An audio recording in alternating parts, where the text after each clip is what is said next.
Hai teman-teman, ya kali ini kita bahas tentang e-commerce. Coba jujur, kapan terakhir kali Anda cek setiap hari ya? Selamat datang di e-commerce, pasar terbesar di dunia yang ada di ponsel Anda. Kita bahas tentang e-commerce, ada tiga model utamanya, yaitu B2B, B2C, dan C2C. Dan kenapa teknologi ini bukan cuma mengubah cara kita belanja, tapi mengubah semua bisnis. E-commerce atau electronic commerce sederhananya adalah jual beli yang dilakukan secara online atau melalui internet gitu. Ini jauh lebih dari sekedar toko online. Ini adalah ekosistem digital penuh. E-commerce punya tiga model bisnis. Yang paling sering kita temui, Anda harus tahu bedanya. Gitu. Yang pertama B2C atau business to customer. Ini model tradisional. Perusahaan menjual langsung ke customer. Contohnya ketika Anda beli gadget langsung dari situs resmi merek tersebut, mereka mengontrol penuh produk, harga, dan layanannya. Yang kedua yaitu C2C atau customer to customer. Ini adalah marketplace atau pasar digital.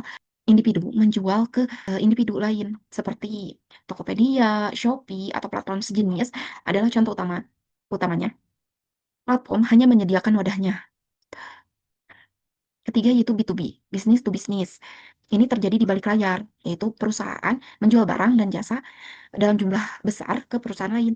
Contohnya pabrik membeli bahan kain, bahan baku dari supplier via platform digital, skalanya besar dan seringkali untuk kebutuhan industri. Gitu.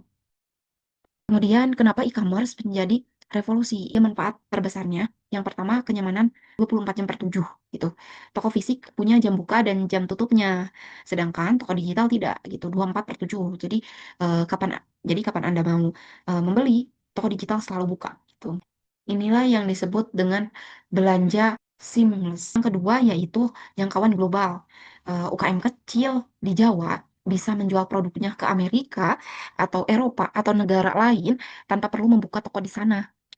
E-commerce mendemokratisasi perdagangan, mengubah setiap penjual menjadi potensi eksportir gitu. Dan yang ketiga, biaya operasional lebih rendah tentunya ya. Tidak perlu sewa ruko, kemudian tidak perlu bayar banyak pegawai, kemudian biaya lebih hemat seringkali diteruskan ke konsumen dalam bentuk harga yang lebih murah. Kenapa? Toko online lebih murah daripada toko offline. Itu salah satunya. Yang pertama dari sewa tempatnya, kemudian pegawainya, sewa toko online itu lebih efisien dalam segi biaya itu. Yang paling canggih yaitu personalisasi e-commerce menggunakan data. Mereka tahu apa yang Anda suka, kemudian merekomendasikan produk yang tepat, membuat pengalaman belanja jadi sangat pribadi dan efisien tentunya ya. E-commerce hebat, tapi ada tantangannya pastinya ya. Keamanan dan logistik. Barang rusak, kemudian barang hilang, atau data diri Anda dicuri gitu. Itu pasti aja gitu. Itu tantangannya. Jadi sebagai konsumen yang cerdas, selalu cek reputasi toko gitu dan ulasan pembeli. Gunakan metode pembayaran yang aman pastinya dan terintegrasi dengan platform. Jangan transfer langsung ke rekening pribadi yang tidak dikenal. Jadi kesimpulannya, e-commerce bukan hanya masa depan retail, tapi sudah menjadi denyut nadi ekonomi digital saat ini. Semua orang harus memahaminya, baik sebagai penjual ataupun pembeli. Gitu. Itu saja yang bisa saya jelaskan. Bye-bye. Sampai ketemu lagi.